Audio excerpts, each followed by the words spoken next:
So, considering the comments and recommendations from the first video that I made about theoretical foundation to chemical bonding, that often remains an enigma to the younger students and even sometimes college fellows.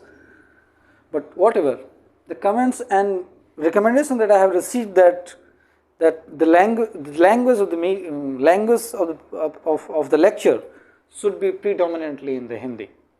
Second thing, they have also asked, just keep it little at operational part of the topic you are covering should be given a prima facie.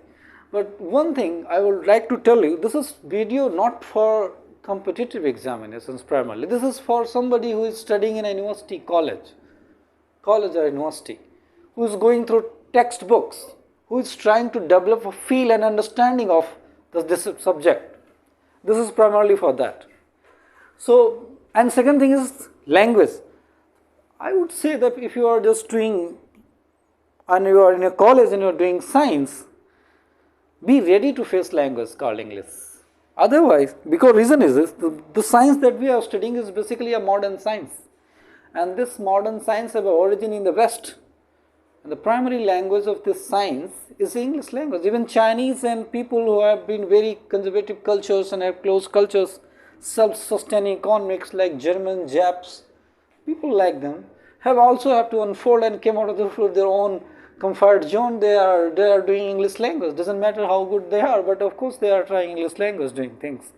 So doing science, of course, English language, if you do science in English language, it's a bit easier. Stay calm. If you do it in English, you will do it, and if you just try to give it up, it will be difficulty for you. So next video, yes, I will try to keep things in proper channel and proper medium and understandable, scrutable for youngs. But yes, it is all up to you that you have also try hard. So now today's video will be centered on something called very important principle called Heisenberg uncertainty principle. Heisenberg uncertainty principle.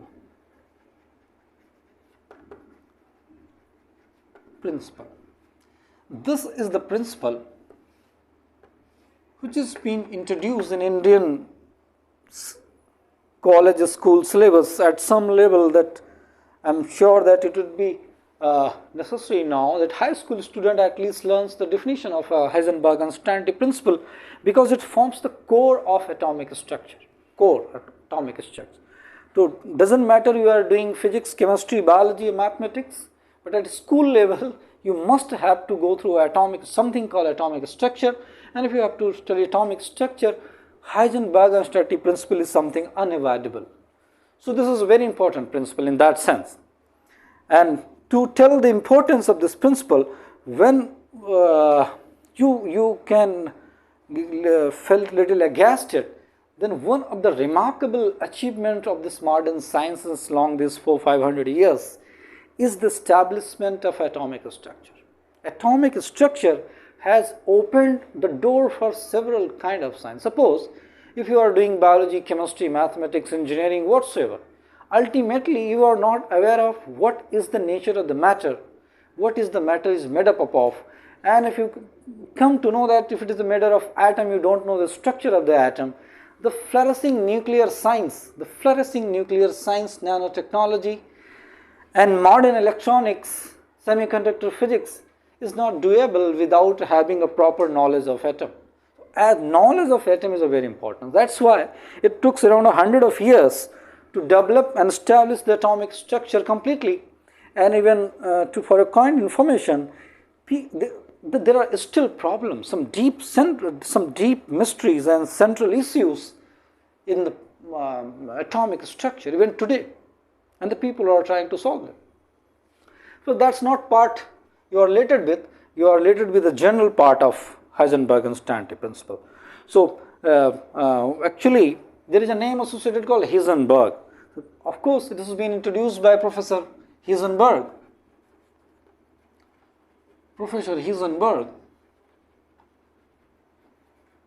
who was teaching somewhere in University of Berlin. Berlin, Germany. He was professor of physics. So what happened actually, when the journey of the atomic structure development was going on and on, there was certainly, so the first model that you have learned about atomic structure was Thomson model. Then you came to know about Bohr's model, and then Sommerfeld's and other models, and finally the quantum model. And you have also studies, there when you study the Bohr's model, that explains a number of things and gives a reasonable foundation for atomic structure. You have also studied there are serious drawbacks in Bohr's model. And how those Bohr's model drawbacks came in picture? Because of the parallel development in a quantum physics. Parallel development in quantum physics led to several problems. For example, the model that you often study in books, that atomic structure is something like this. There is an atom, this is a nucleus, this is an orbit, this is an orbiting electron that you often say 1s orbital, and it would be a little striking or some surprising result if I say that this picture that you often study in books is totally wrong. It's totally wrong. There is nothing like this. And how this would have came to me, how would have just emerged that once you study the Bohr model as the electron, there are the central mass of something called nucleus, the positive charge is condensed and confined to that region, as Rutherford found in his experiments, the golden foil experiment that you read in books. And Bohr added that there is the electrons revolves in a circular orbit. The angular momentum of those orbits is nothing but an integral multiple of h over 2 pi, something like this. And suddenly, now I'm telling that this picture is completely got. Putting a sharp, clean orbit with a clear boundary is a wrong picture of atom. It's wrong picture of how this could not be achieved without the intervention of Heisenberg principle like things. So this is a very central thing in even atomic structure and even understanding. In one some say two principles. The first, assumption of a de Broglie wavelength, and second, the uncertainty in the position and momentum of an electron change the classical picture of the atom completely, and it was obvious to look for a new model, that is a quantum model. So basically, de Broglie wavelength, the Broglie hypothesis, that somewhere emerged in 1920s, and this principle somewhere around 1925 necessitated a model that is purely a quantum model. Quantum model. As you all know, de Broglie hypothesized that every particle, if I say every particles, means every particle. The one common notion that people generally held, that quantum physics applies to the microscopic domain of things only. This is true, but in fact this is partly true. It applies to everything, everywhere. It applies to particles, smaller particles, electrons, protons, bodies like us, star, cracks, even planet, galaxies can apply. But the difference is this: when it applies to something very tiny like electron means, if we talk about the dimensions of matters that are essentially in some 10 to the power of the order of minus 13, 14 or 15, 16 of length and time, the results or the revelation of this quantum laws becomes very dramatic. And when you apply this principle to the macroscopic objects, where the dimensions involved are in the order of kilometers, meters and centimeters, these things sometimes talk ludicrous. They talk insane. So that's why people have a common feeling that this quantum mechanics is mainly that only applies to the macroscopic domain. No, it applies to everywhere. So one notion you should not stay with, that it only applies to this. And one thing that you have studied in your college time or school time, that all the laws are retrievable if you put the Planck's limit h tends to 0. This is the Planck's constant. If you put a limit that h tends to 0, the classical laws are retrievable. And this is retrievable for some other reasons as well, because you must be aware of the whole classical formulation, whole classical model have been built upon the autonomous Hamiltonian systems. Means, what I mean to say by this, any system under observation or study for which an autonomous classical Hamiltonian is not definable, you cannot have corresponding quantum treatment to that system. And one may ask that any system which is not autonomous in classical limit and which is necessary a physical system, how it could be done quantum mechanically? Yes, that's a much deeper and open and puzzling question even today. So that's not what you are dealt with, you have to deal with. So the quantum chemistry or the quantum physics, quantum chemistry is just applies some principles of quantum physics. So those who are interested in quantum physics, they have to study some molecular orbitals, atomic orbitals, the bonding behavior, the patterns, the things like that. So they study the quantum physics in a special perspective of atom or molecular structure, and where this principle plays in central role. So if I ask you what is the definition of Heisenberg instability principle that you have often read in books, anybody can tell you? You can tell me? This is the simple statement as it goes in books. What is called as? What is called as the position and momentum of any electron. An electron of what kind? Electron even made up of the system. Any single electron cannot be determined or cannot be measured or cannot be defined. I am using three words: determine, measure and define. These have a different meaning. Cannot be determined, for instance, simultaneously at any instant of time with arbitrary accuracy and precision. This is the statement basically. Now, I will try to draw your attention to some important keywords in this definition. The word electron. Second, arbitrary accuracy. Accuracy or precision. You must be aware of the difference between accuracy and precision.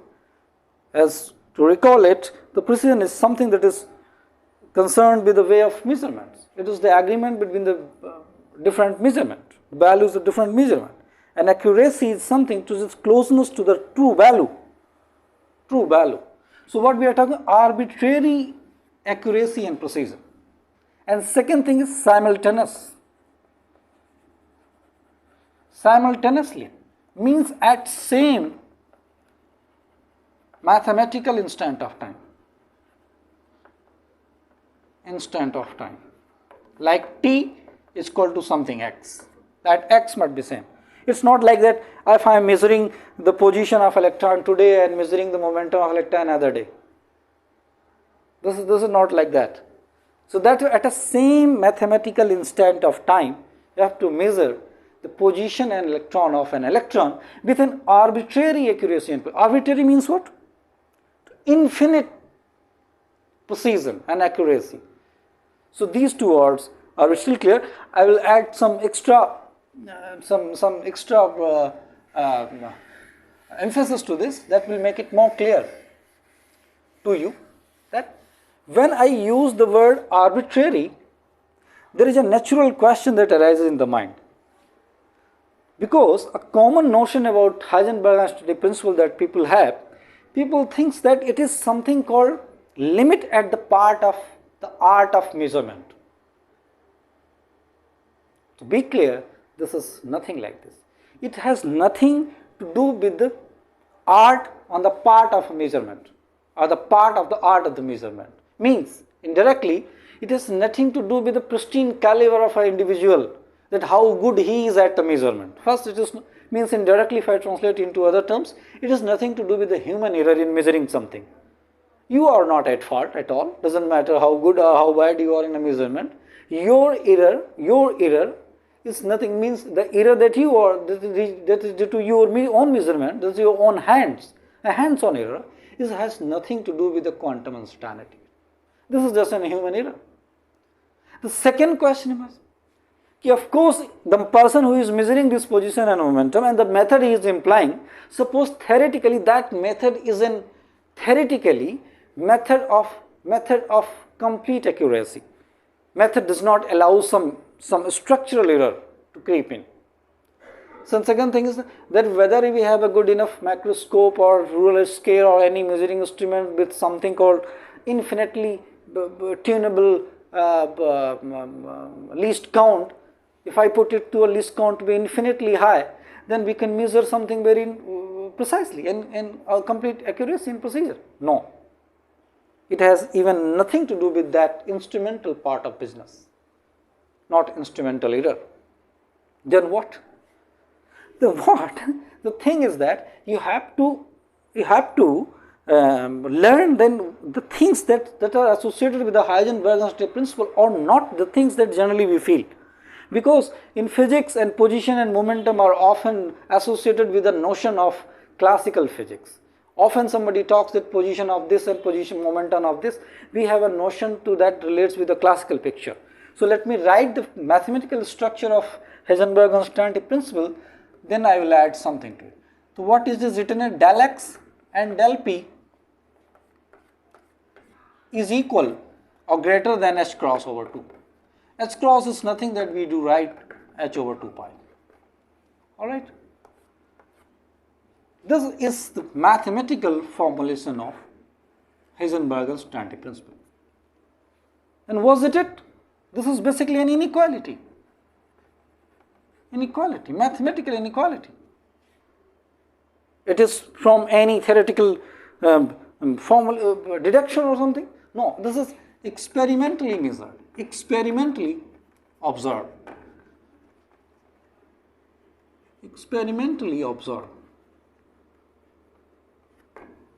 Let me translate it into some manly terms that we could understand.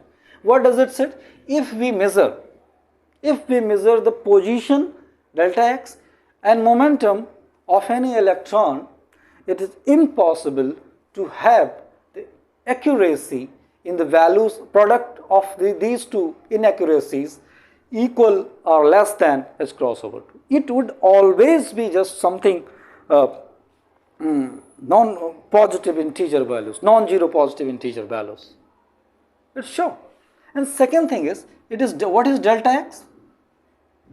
Delta x, let's say, classical picture of or position denotation is there something that there is a Cartesian coordinate and there is something called an electron placed here, and if it's then x-axis is the y-axis and somebody calls the position corresponding to this axis is what? It's position. No, it is not something like that. It is not at all like that. Means we are talking about something called electron, and you already know that Davish and Germer has already proved that electrons have sufficiently high wave character. So the moment you put a dot in any Cartesian, in any coordinate system, and it assumes a finite extent of dimensions. So this picture is obviously wrong because this is the particle notation, and you already know that electron has a wave character. Simply that the classical picture of notation, putting a point into any coordinate system, be it Cartesian or spherical or other coordinate system, is wrong. No, electron can no longer be represented by a dot. That's simple. Because when you put a dot, it gives a notion of particle. But this is not a particle. And if it is a particle, of course, you may follow it by classical or Newtonian mechanics, that at what time, at what speed the particle is, and we will determine it by arbitrary accuracy. There is no case of uncertainty. So you may get a hint that this uncertainty is something which is intrinsic to this electron. Intrinsic. Because it is something to do with the nature of electron itself. Nature of electron. Because you can no longer represent it by a dot. By a dot. It does not mean that the language is insufficient to express this thing. Then how would it be represented then longer? The human language, the particle and wave notions are actually being coined to paraphrase a certain notion. A notion of daily experience and common experience, and the things that you have never experienced in your personal life, how you can give a word? These things can only be dealt, such things which is not completely particle or not completely wave, can only be dealt with the language of mathematics. Mathematics. Ordinary human language is insufficient to describe the system. Then how we will describe it? This can be only described by something called a state vector. That's it. The max thing in a mathematical language you can say is state vector. And then applying the whole characteristics of the state vector, that you know how to deal with the state vector, and we have everything. So it has nothing to do with things like that. So electron, where I was basically, yes, we are dealing here. So it is something that when you measure the position of electrons number of times, and you then have an average all of those measurement,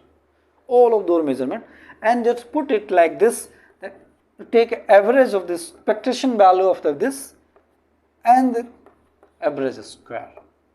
This is something. This is called standard deviation. So basically delta x is a standard deviation in the number of the measurements, that you have taken up to determine these exact positions with respect. Standard deviation means it is some form of average. Average to respect to what? This is the average to respect to a maximum probability distribution. This is a average taken in reference to the maximum probability distribution. This is not a fixed point. So you are listening that it is the average with reference to probability distribution. That means the central point to which you are taking a reference is not fixed. It's a probable reason. That means simply it has something to do with the intrinsic nature of the electron. You are already in the quantum domain, and quantum domain is a completely probability world, the world of probability. Nothing can definable by a single dot or a spot, or at least of the particle of the kind we are talking about. You can never. And that's why we need what? Schrodinger equation. Why do we need Schrodinger equation? What does it do?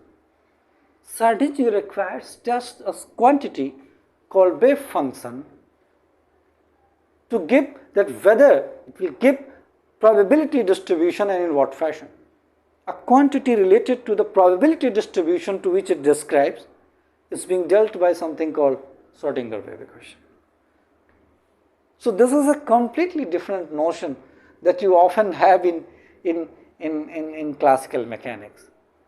Because many people who just introduced at high school level, and by that time you are just studying elementary classical physics of motion, and everybody introduces this principle, you are almost in a dilemma that it is something like instrumental error or human error or inaccuracy in the measurement.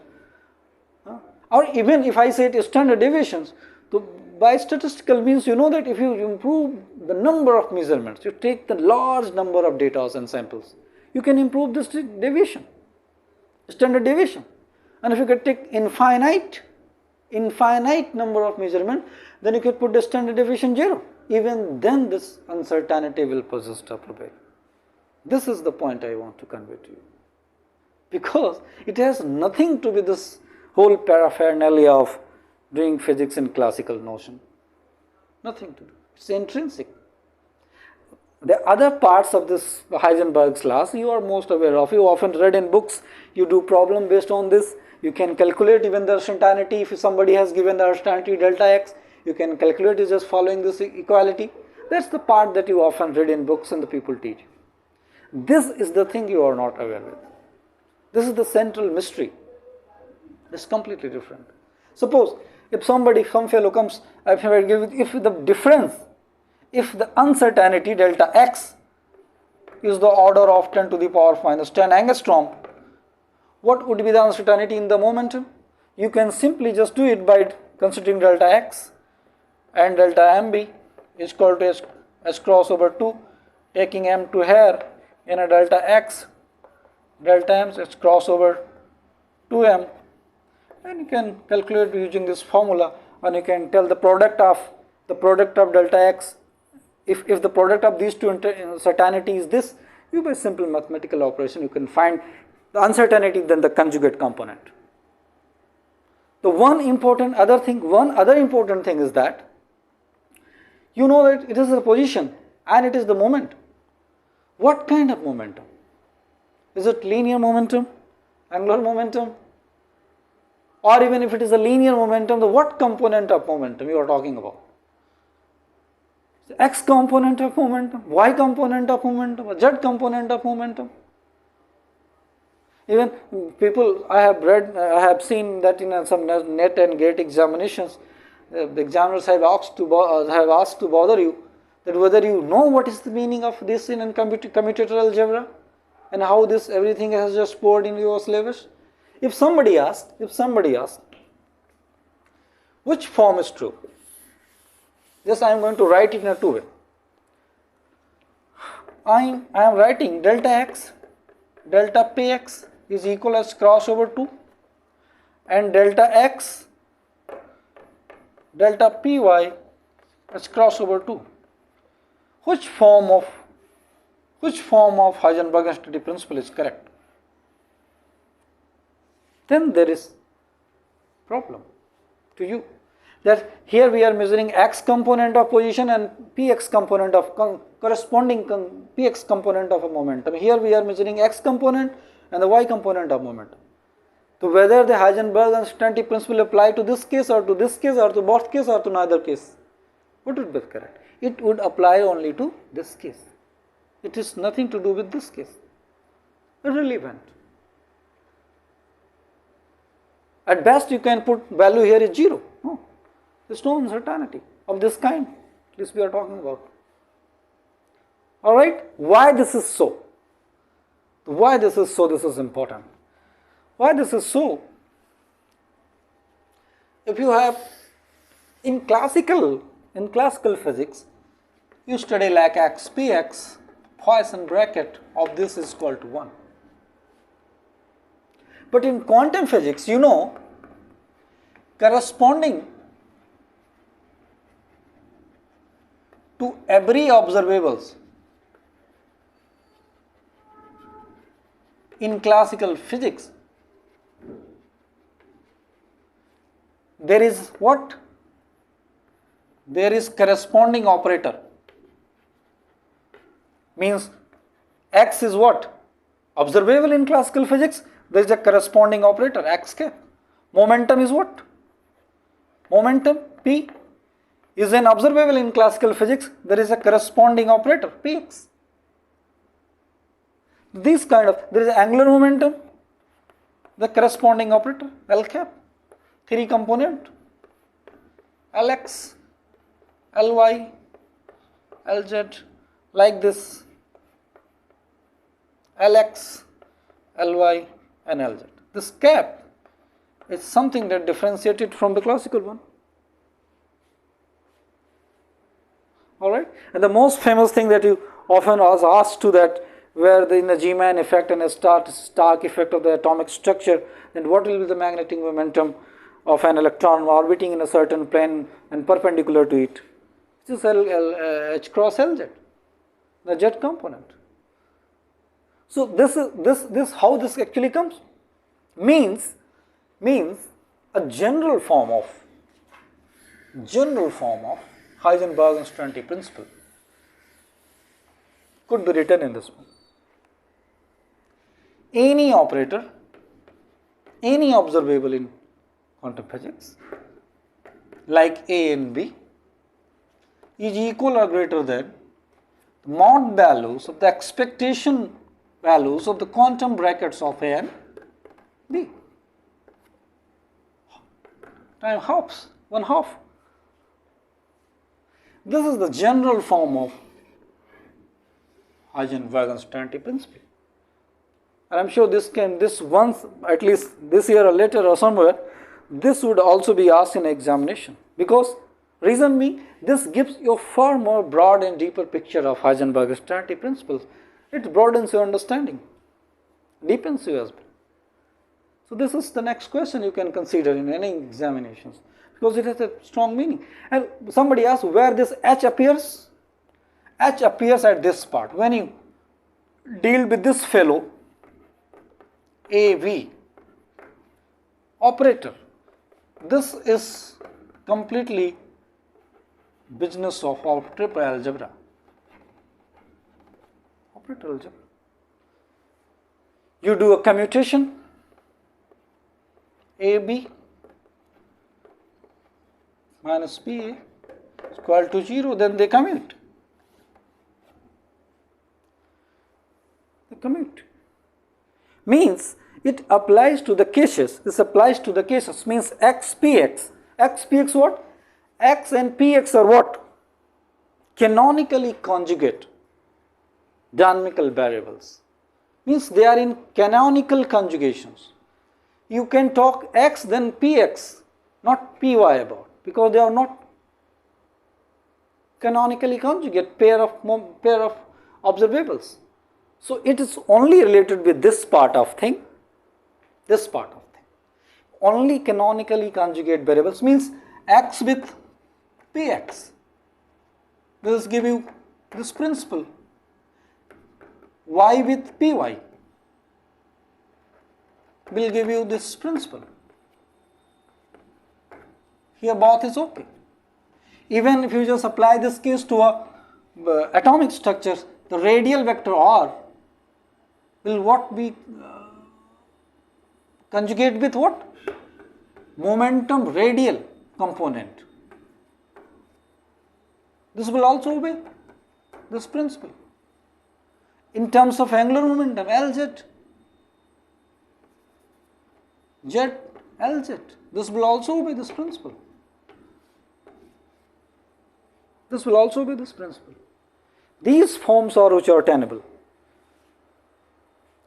And if you just take an association, how this is evident in quantum mechanical cases, and how it becomes, its predictions and its meanings becomes negligible or irrelevant in quantum world. I am going to give you some little hues about it.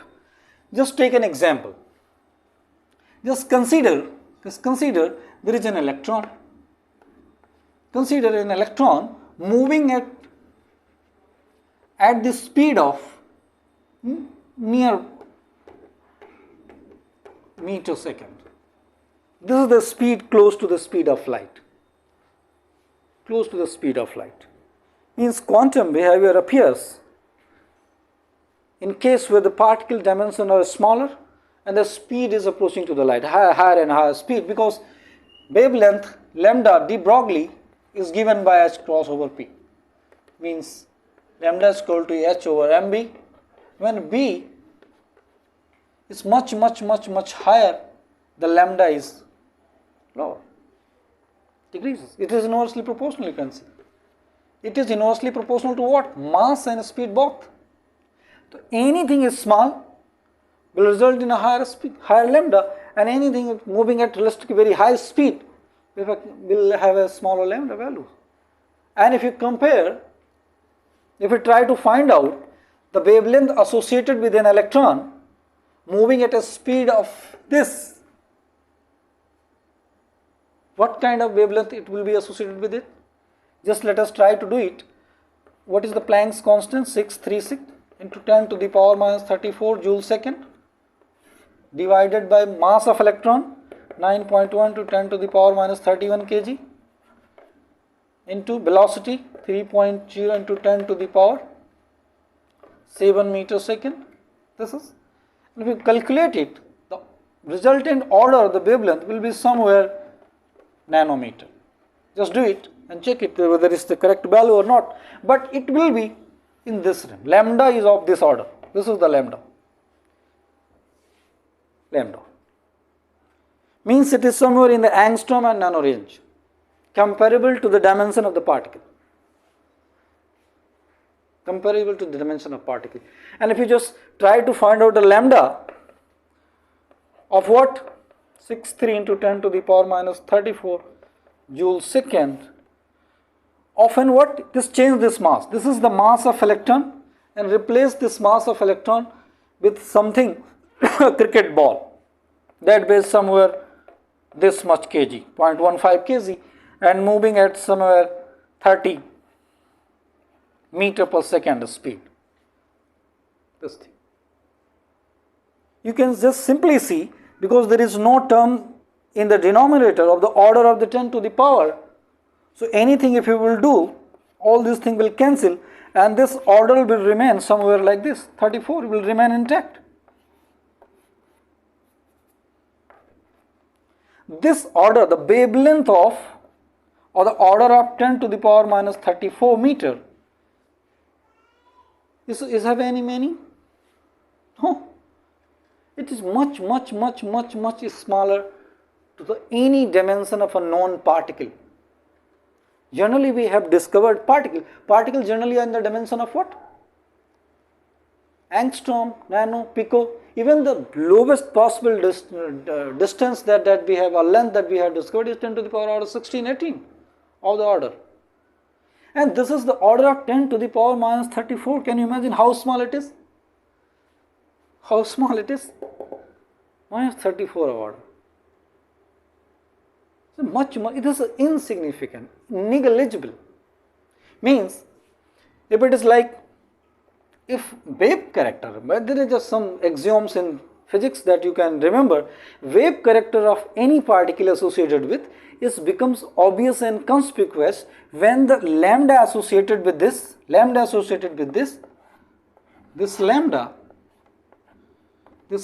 is comparable to the diameter of this particle. The diameter d of this particle is, if comparable lambda associated with it, then it has some meaning to be talked about. Otherwise not. Suppose the cricket ball would be of the order of what? The cricket ball would be of the order of the meter. So let's say it must be in some centimeter scale, and the length that you are getting here, the wavelength associated, means this is the cricket ball. This is the cricket ball of the dimension of less than, let's say, 0.5 meter, and the wavelength associated with 10 to the power minus 34 order. How this wavelength, you cannot just draw a picture of wavelength. The lambda, it looks like lambda is tending to 0. Looks like that. So in this case, there is no business talking about uncertainty of quantum kind, isn't it? Isn't it or not? And suppose, give me a duster, where is it? Yes, suppose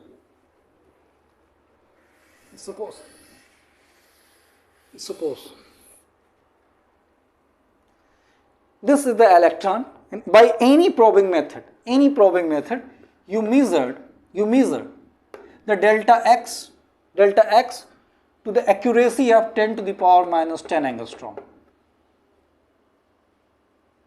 meter. You did it. They made such a successful experiment and measured this accuracy. Suppose if you try out to find out delta px component in it, what would be of order? Delta px h by 2 pi. Just do it. Delta mb h by 2 pi, or delta m as is constant, delta v h by 2 pi m. If the product, and let's say if this value delta x is of the order of minus 10, and just do something, delta Px, delta Px will be what? Kind of 12 to the power minus 10, 10th of order, and do its usual calculation, you will end up somewhere that the corresponding error or the uncertainty in the momentum will be of the order of 10 to the power minus 4 meter per second. And what is this? This is the order of kilometer, thousands of kilometer, isn't it? So means if you are measuring a particle in its particle position that you are measuring in somewhere limited in the nanometer range or angstrom region, you are getting an error in the order of kilometer. What is the meaning of this measurement? There is no meaning to it, isn't it? Basically, let us say if you are measuring a length of something and the length of any object is in a meter, the error, that is acceptable error that you may get, it must be within the meter length, meter scale, or centimeter or nanometer or even millimeter. If you are measuring a length of something, and suppose if somebody asks you what is your height, you said my height is 1 meter 6 inches. And so what is the error in the measurement? You say 1000 kilometer. What is the meaning of the height you are giving? Your height is 1 meter and error is 1000 kilometer. It's ludicrous to talk about some things like this. So that's why this becomes irrelevant. And if you do, means what you say? If you measure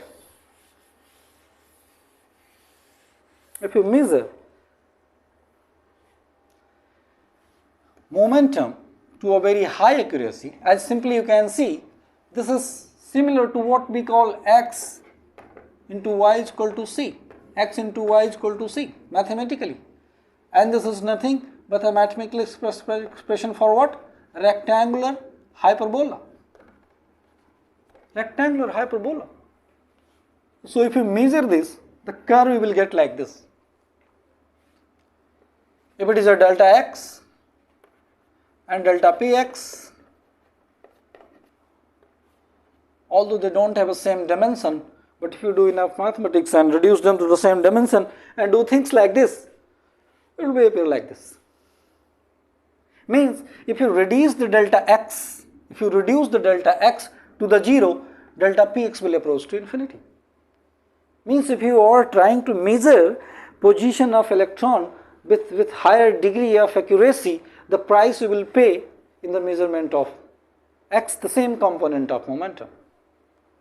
You can see simply here, this is the principle delta x, delta px is equal to h over 2 pi. Means if you just measure it this, they are inversely proportional.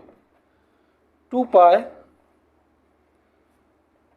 delta x means if this value is lower, this will be much higher. If this is higher, this is much lower. Means they are in complement relation, inversely complement relation. So if you reduce the uncertainty in the position measurement, the price you will pay, that the uncertainty in the momentum component will be proportionately high. This is how it looks like. And be surprised that it has nothing to do with this instrumental problem or the ability of measuring something or something of that kind.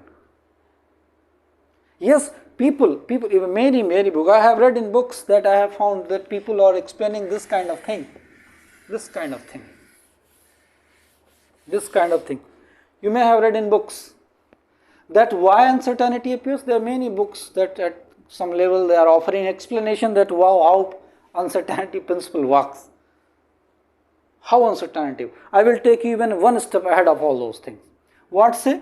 That this is an atom, this is an electron, and if you are trying to measure it, what will be the probing method? You cannot touch electron by hand. You must be having something, a tool, an agent to measure it. So let's say if you are measuring a spectrophotometric technique, what spectrophotometric technique utilizes? They utilizes EM waves. All spectroscopic based are what? EM waves. And EM waves is equal to what? H nu. And nu what? Frequency of photon. isn't it?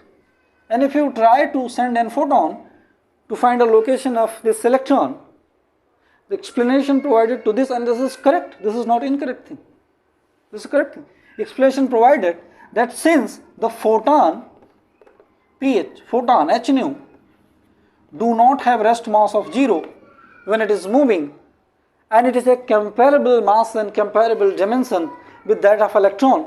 So when it will collide with this electron, since it is comparable, so this collision will not be completely non-elastic and there will be transfer of momentum. Net transfer of momentum.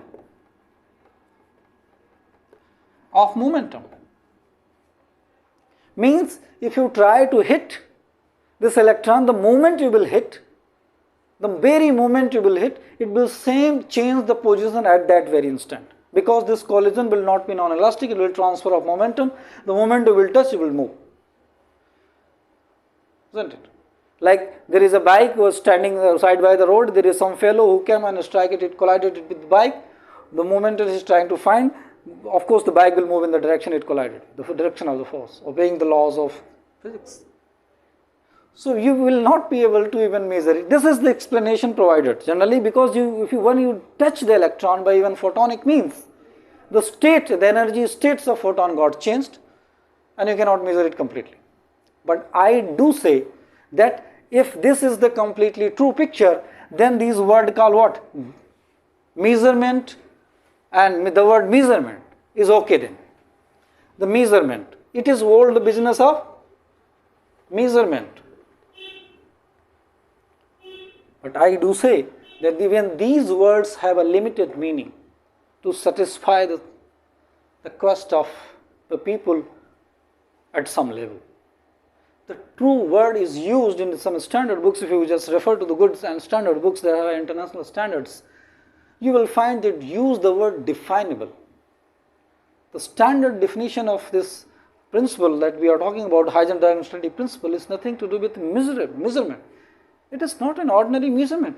It is something related with the pristine and intrinsic nature of the electron. So the better word, because the measurement is something, so you are talking still in a classical notion. Measurement is something that you do in a classical world. You can measure the length of this and that and something that you see, that you interact. But you cannot measure the length and something like that, something that you have never have imagined. You are playing in somewhere the dimensions of length and time, the much lesser than your daily experience. That's why people often say that quantum physics is counterintuitive. That what one feels, the human experiences is limited to the worldly affairs. Human experience is limited to the worldly affair. And in divinity language, you may talk, this is the part that you are talking with, is something unrevealed world. Unrevealed world. You cannot, your eye resolution power is limited by a certain millimeter. And you are talking about 10 to the power minus 14, 13 meters. Isn't it?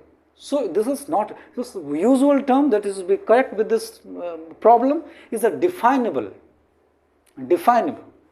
So what we say, the simultaneous, the position and the momentum, the conjugate position and momentum pair of observables are not definable to arbitrary accuracy and precision.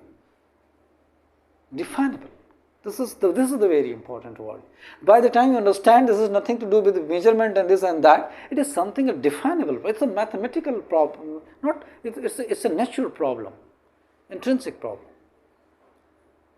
So that's why the Heisenberg uncertainty principle is often looked as an ordinary principle, and people find it just reading a statement is over for Heisenberg uncertainty principle. It's not like that. And the best you can do here in the terms of measurement, as you say, you can end up here. This is the state that where h is equal to 2 pi exactly happens. This is the best you can do. Optimum level, this is the optimum. There is the optimum error in the moment and the optimum error in the what? Momentum. But your general experiments end up here. They are always higher uncertainties than. That's why it's an inequality. Is the least possible case whether this error will be equal to h cross over time. The most of the cases will be much above, because this uncertainty of course will be topped up by other kind of uncertainties, mechanical uncertainties, uncertainties of the kind that they are unavoidable in the experimental frame of work. So this is unavoidable. And if you go, yes, people are doing research, and nowadays people are talking at uncertainty level, at this level, this is called as a squeeze states problem, squeeze states. You are squeezing down the uncertainty. So this is basically kind of a problem associated with the Heisenberg uncertainty principle. And for you current information fellows, I would like to, Heisenberg uncertainty principle is one of the central principle in quantum physics. Without this principle, the framework of the whole quantum physics is hollow in some sense too, although it's little exaggeration, but it's, yes, it is hollow. The most puzzling explanation in quantum works generally being explained by using this principle, because something which is very highly underlying. Alright. So in the next video, we'll be because this is reading this something, this principle at this level, in this philosophical and deep level, is of less value until or unless you do some consequences of this Heisenberg uncertainty principle. In the next video, we will talk the consequences. What are the consequences? Because this is central mystery kind of thing. So there must be some rebellious and some exciting consequences of this Heisenberg uncertainty principle. So those application part of physics and chemistry will be taken up in the next video. Thank you for